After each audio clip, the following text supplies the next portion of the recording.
guys, welcome back to my channel, Isabella's Quick Recipes. Now today I am kicking off my first pumpkin recipe of the season. I'm so excited, especially for this one, because it's a very unique recipe. This is a pumpkin loaf, and it's made with no sugar, no grain, no nuts, no egg, and no oil. But let me tell you, it is so good. You could have it all season long and feel good about eating it. So let's go ahead and get started.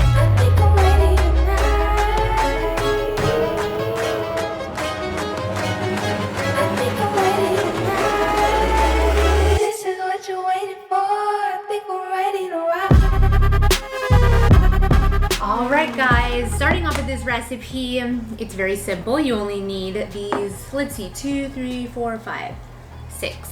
simple ingredients. Here I have some pumpkin puree. Next, you'll need a half a cup of pure maple syrup from the tree, loaded with magnesium, potassium, zinc, tons of minerals, making this very nutrient dense. Next ingredient, Tigernut flour. This one is becoming very popular. You may think Tigernut is a nut, but it's not. It's a root vegetable from Africa. You can find this bag I found at Sprouts, but it's very expensive. It costs $16.99. So if I were to get this again, I would of course order it from Amazon, which is a little cheaper. This is tapioca flour. We're gonna need 1/4 cup plus 1 tablespoon. This is gonna be our thickening agent since we're not using egg. Lastly, I'm adding some baking soda. And to help this baking soda activate, you're gonna need a tablespoon of some vinegar. This is apple cider vinegar for the acidity. Now I'm gonna mix all of this together, and then we're gonna put it into our little loaf pan. Make sure your oven is preheated at 350 degrees Fahrenheit.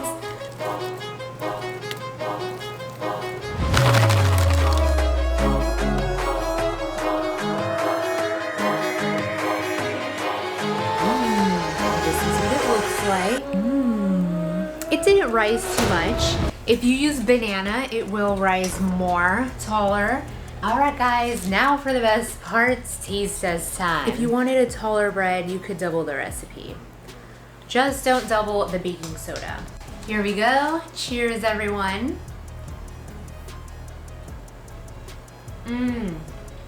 Yes. It tastes just like a pumpkin bran muffin. It has like similar notes to it.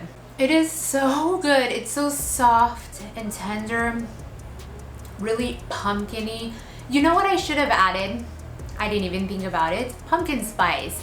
A teaspoon of pumpkin spice would have really brought out the warm flavors of the cinnamon and paired very well with this. This one, it tastes just straight out pumpkin. It's nice and sweet and absolutely wonderful. I'm definitely gonna be freezing each of these slices and then having a few for breakfast when I'm really in a hurry in the morning. Now, if you guys enjoyed this recipe, be sure to give this video a big thumbs up, leave your comments down below, and as usual, stay tuned for more quick and easy recipes, all of them always with a unique twist.